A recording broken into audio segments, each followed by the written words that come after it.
Hello friends, welcome to my channel miracle of God. जय श्री राम, जय नीम करौरी महाराज जी। आज मैं आपको बताऊंगी जब जया जी श्री सिद्धि माँ जी के साथ कुंभ मेले यात्रा में जाती हैं तो उनके साथ क्या होता है।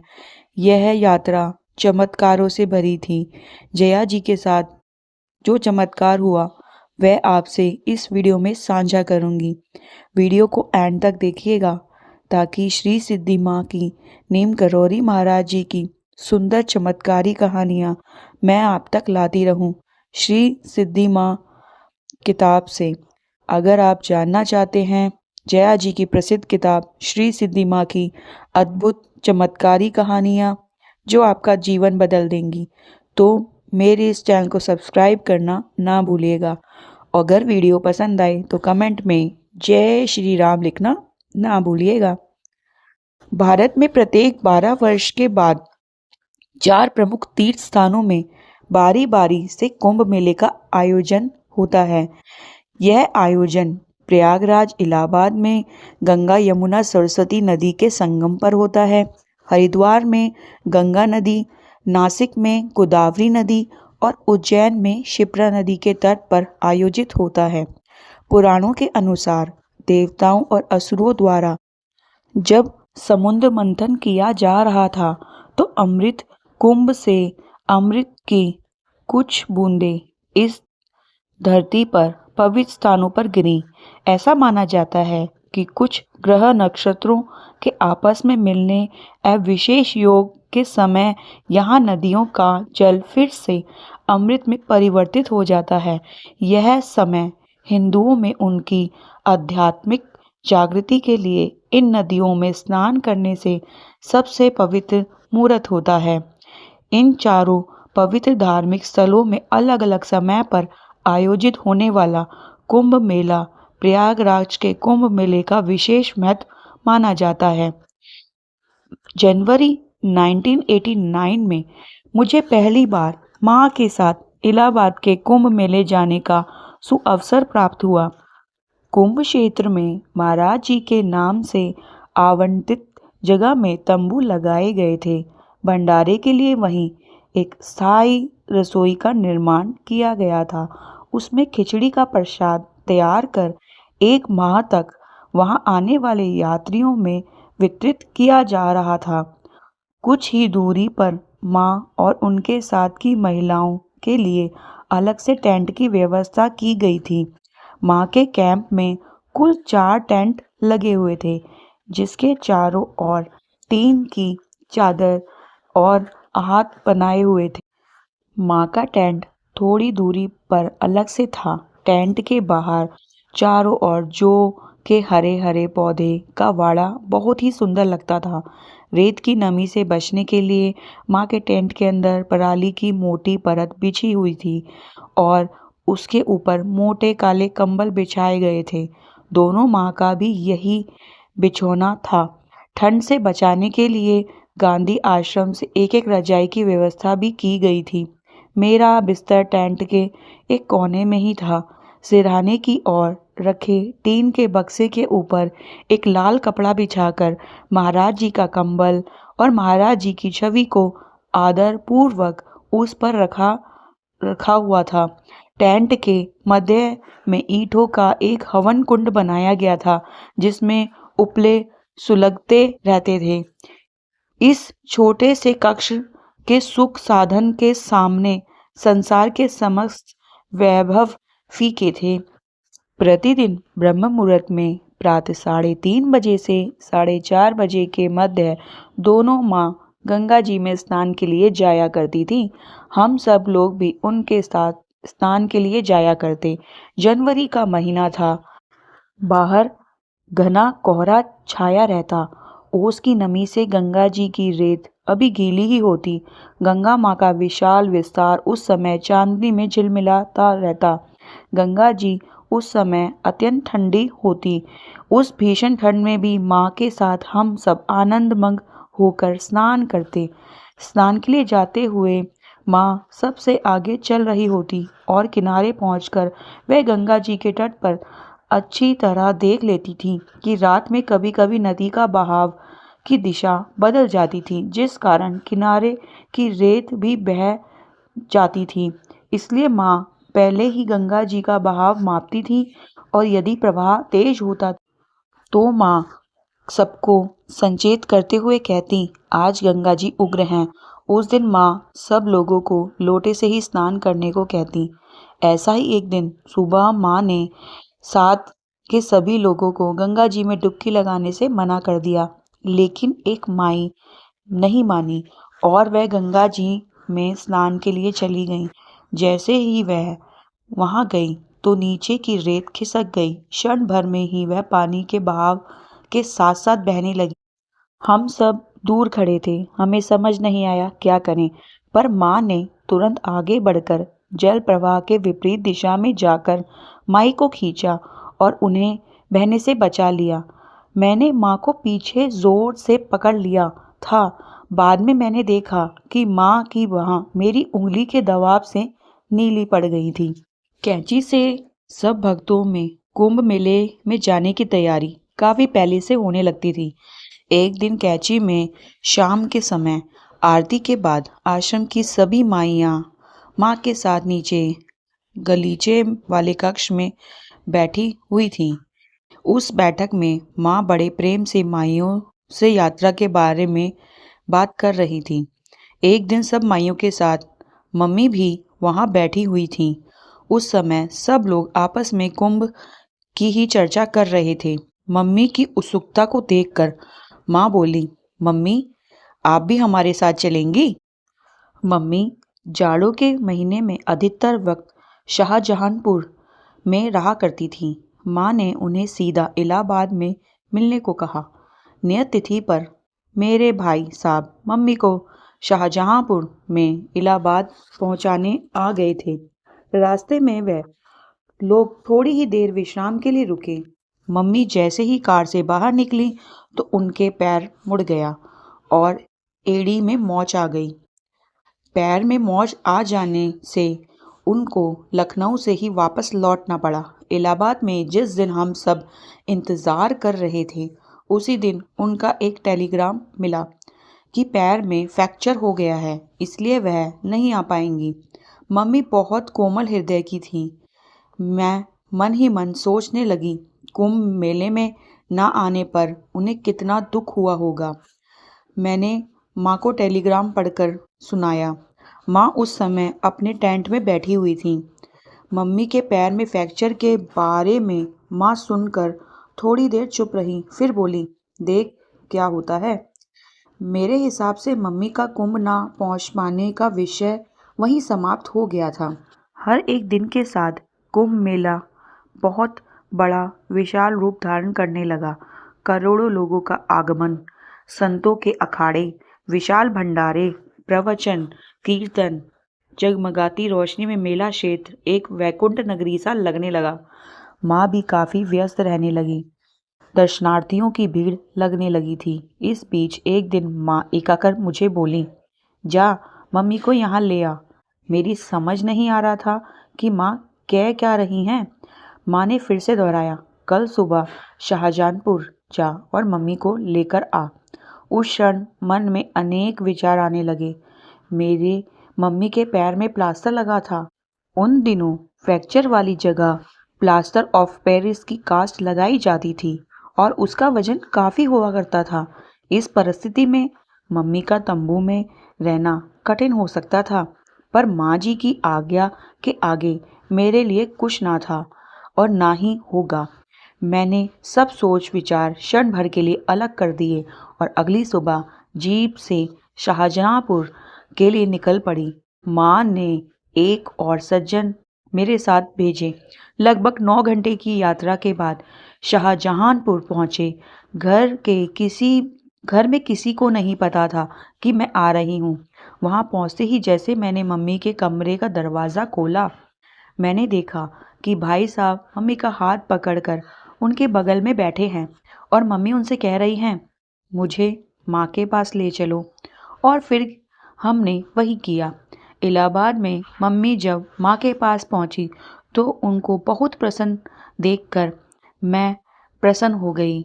मम्मी की प्रसन्नता देखकर मेरे अंदर जो चिंताएं थी वह समाप्त हो चुकी थी।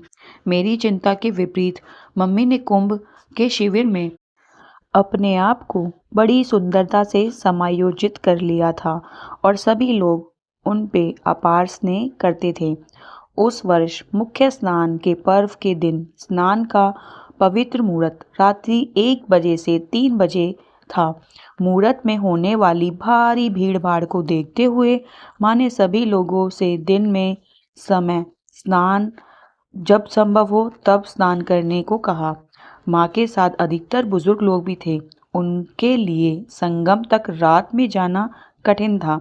माँ ने संगम की ओर जा रहे लोगों की भारी भीड़ की ओर सबका ध्यान आकर्षित किया। भीड़ इतनी अधिक थी कि जमीन तक नहीं दिखाई पड़ रही थी। ऐसे में संगम जाने का रास्ता भी कहाँ दिखाई पड़ता। माँ ने सभी को आश्वासन देते हुए कहा कि गंगा जल की एक बूंद भी स्नान के बराबर होती है।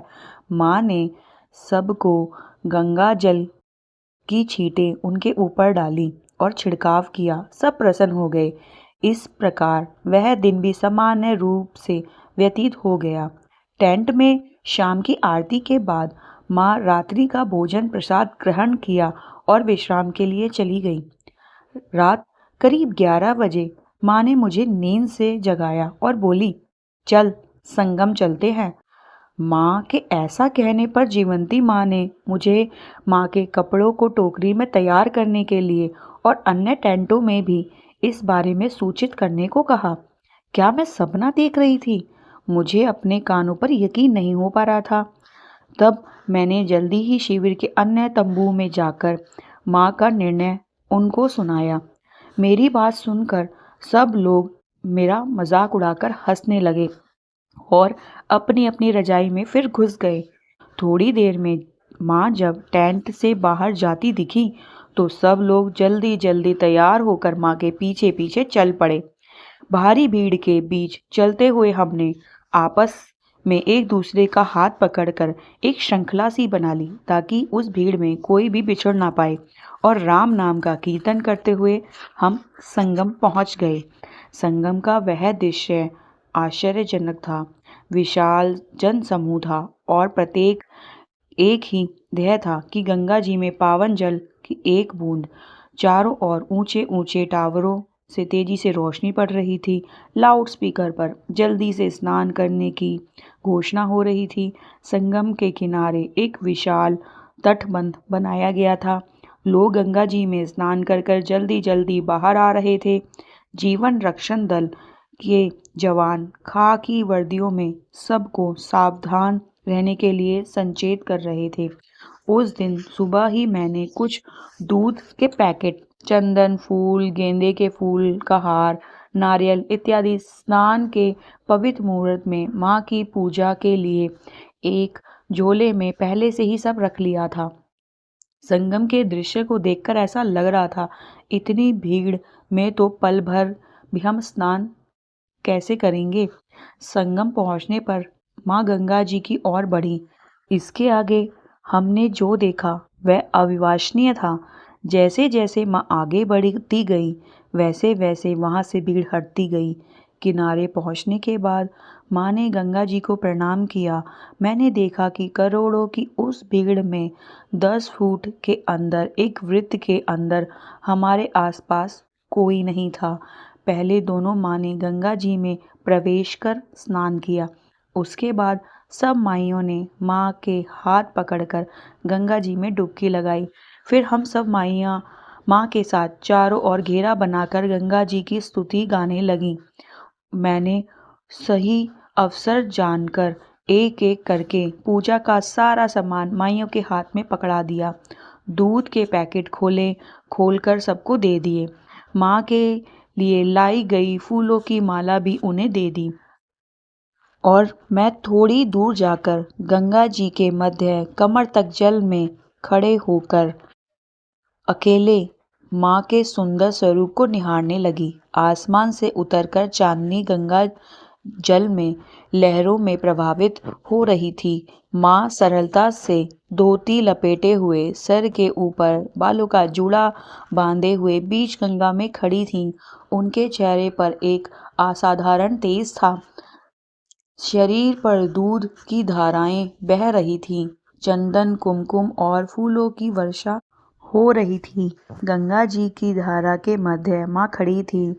वैजयंती माला उनके गले को सुशोभित कर रही थी।